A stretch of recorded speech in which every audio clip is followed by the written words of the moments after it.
After the arrival of slaves in 1619, Virginia passed 130 slave statutes to control the ownership of black people.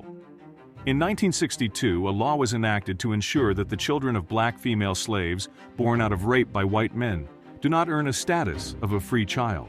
There are thousands of untold stories of the painful abuse of black slaves by white people. Join us as we shed some light on them. The American Civil War era, particularly the years between the late 18th century after the War of 1812 and the outbreak of the Civil War in 1861, is commonly referred to as the antebellum era.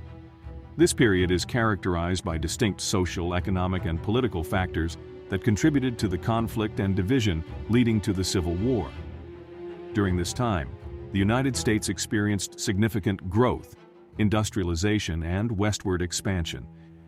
The antebellum South relied heavily on slavery, with Southern intellectuals and leaders shifting from viewing slavery as embarrassing and temporary to defending it as a positive good.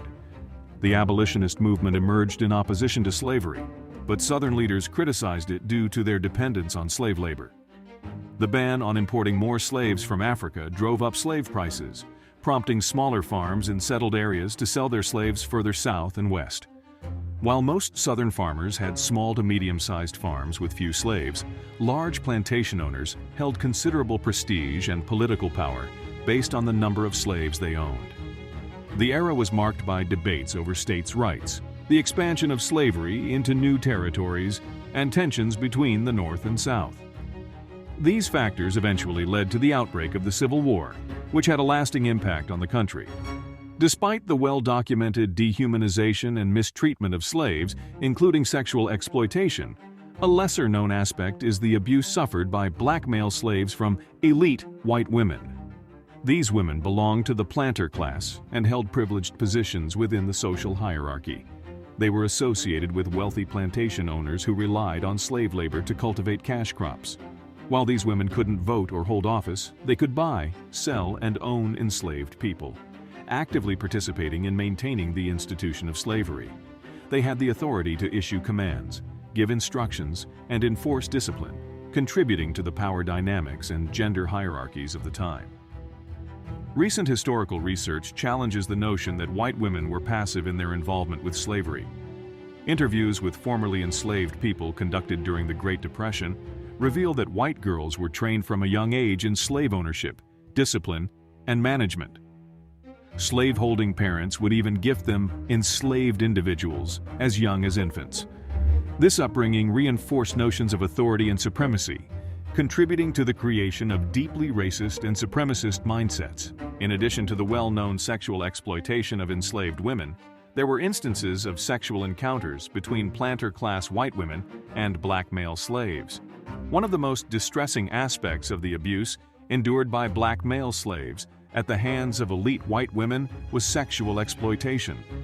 While the dominant narrative often portrays white women as passive or innocent, there were instances where they actively engaged in non-consensual sexual relationships and rape, exploiting their power and control over black male slaves.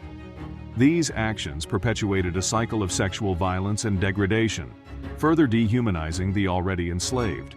For example, in the autobiography Incidents in the Life of a Slave Girl, the author Harriet Jacobs, who was once a slave herself, discusses how plantation owners' daughters would take advantage of male slaves.